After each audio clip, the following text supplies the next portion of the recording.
Vijayawada new రాజరాజేశ్వరిపేటలో diarrhoea కలకలం సృష్టిస్తోంది. కలుషిత నీరు తాగి ఓ మహిళ మృతి చెందగా 17 మంది అస్వస్థతకు గురయ్యారు. దీంతో న్యూ రాజరాజేశ్వరిపేటలో అత్యవసర హెల్త్ క్యాంపును ఏర్పాటు చేశారు.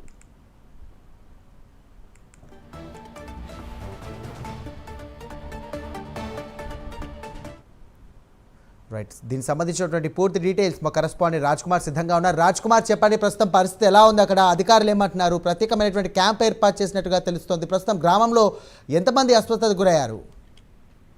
విజయవాడ రాజరాజేశ్వరిపేటకి సంబంధించి కూడా డయేరియా కేసులకు సంబంధించి ఎన్టీఆర్ జిల్లా కలెక్టర్ ప్రస్తుతం దీన్ని సమీక్షిస్తా ఉన్నారు. దాదాపు 41 మందికి చికిత్స అందిస్తున్నట్టు కూడా తెలుస్తుంది. పరిస్థితి ప్రస్తుతం నిలకడగానే ఉందని కలెక్టర్ చెప్పారు. ఎలాంటి భయాందోళనకు గురవలసినటువంటి పరిస్థితి లేదు. ప్రస్తుతం మెరుగుపడడంతో ఇప్పటికే 22 మందిని డిశ్చార్జ్ చేసామని కూడా కలెక్టర్ చెప్పినటువంటి పరిస్థితి. ప్రత్యేక వైద్యాధికారితో పాటు ఆర్ఆర్పేటలో 24 గంటల పాటు వైద్య సేవలు అందించేటువంటి వైద్య శిబిరం కూడా ఏర్పాటు చేసినటువంటి చెప్పినటువంటి పరిస్థితి. మరొకవైపు ముందు జాగ్రత్తగా కుళాయి నీటి సరఫరా నాటేసి 15 ట్యాంకర్ల ద్వారా నీటిని సరఫరా చేస్తున్నారు. మరొక వైపు కార్యాలయంలో 9154970454 నెంబర్, ఈ నెంబర్ కు ఒక టోల్ ఫ్రీ నెంబర్ తో పాటు కంట్రోల్ రూమ్ కూడా ఏర్పాటు చేసేటువంటి పరిస్థితి చెప్పారు. అదేవిధంగా పరిస్థితి చక్కదిద్దేందుకు సమన్వయానికి సంబంధించి రెవెన్యూ, వివిధ శాఖల జిల్లాకు సంబంధించినటువంటి అధికారులతో ప్రత్యేకమైనటువంటి బృందాలు కూడా ఏర్పాటు చేశారు.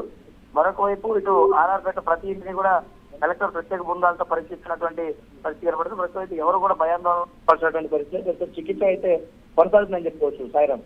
Right, thank you Raj Kumar.